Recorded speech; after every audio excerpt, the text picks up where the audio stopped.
మా ఆపద్ బాంధు అయినటువంటి శ్రీ పుల్లోజి కిరణ్ కుమార్ చారి గారు మన గ్రామంలో ఇదివరకు 5 సంవత్సరాలు పాలించినాడు. మన గ్రామంలో అనేక అభివృద్ధి కార్యక్రమాలు, వాటర్ ట్యాంక్ కానీ, సీసీ రోడ్లు కానీ, కళ్యాణ లక్ష్మి కానీ, బిఎస్ఎన్ఎల్ టవర్ కానీ, మహిళా బిల్డింగ్ కానీ ఎన్నో కార్యక్రమాలు చేసిండు. ఆపదికి నేనున్నా అని పోయి ఆయన సొంత ఖర్చులతోటి ఖర్చు పెట్టి గ్రామాన్ని అభివృద్ధి చేసినాడు. ఇప్పుడు కూడా కులాలకు అతీతంగా, పార్టీలకు అతీతంగా అందరూ మాకు వచ్చి జనం మమ్మల్ని ఆశీర్వదిస్తుంది. ఇప్పుడు కూడా 5 సంవత్సరాలు మాకు అవకాశం ఇస్తే, మీరు మమ్మల్ని ఆశీర్వదిస్తే ఖచ్చితంగా యువ డైనామిక్ హీరో మా పుల్లోజి కిరణ్ కుమార్ చారి గారిని అత్యధిక మెజార్టీతో మీరు దీవించాలని కోరుకుంటూ, కత్తెర గుర్తుకు ఓటేయాలని కోరుకుంటున్నాను.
వస్తే నేనున్నా అని ముందున్నటువంటి మన యువ నాయకుడు పుల్లోజి కిరణ్ కుమార్ చారి గారు మన గ్రామ సర్పంచ్ గా గత 5 సంవత్సరాల ముందు కూడా సర్పంచ్ గా ఎన్నికైనాడు.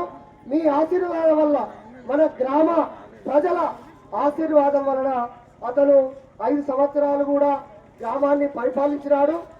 మన గ్రామంలో ఎన్నో కార్యక్రమాలు చేపట్టినాడు.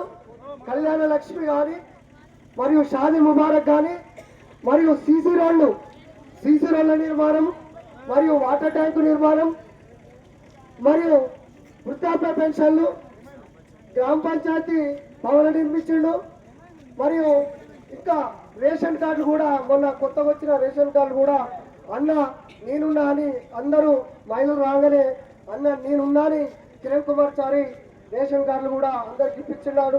అదేవిధంగా మన మహిళా భవన్, ఎందుకంటే డ్వాక్రా మహిళలకు ఇబ్బంది అవుతుందనే ఉద్దేశంతో మన గౌరవనీయులు మాజీ మంత్రి హరీష్ రావు అప్పుడు మన గవర్నమెంట్లో ఉన్నప్పుడు ముందుకు పోయి ఆయనకు ప్రజలకు ఇట్లా ఇబ్బంది ఉందని చెప్పి, డ్వాక్రా గ్రూప్ మా సంఘాలకు ఇబ్బంది ఉందని చెప్పి అప్పుడు అప్లికేషన్ పెట్టి ఆయన పోగానే అడగగానే మన డైనామిక్ పుల్లోజి కిరణ్ కుమార్ చారి అడగగానే హరీష్ అన్న ఎమ్మడే నిధులు శాంక్షన్ చేసి మహిళా భవన్ శాంక్షన్ చేయించాడు.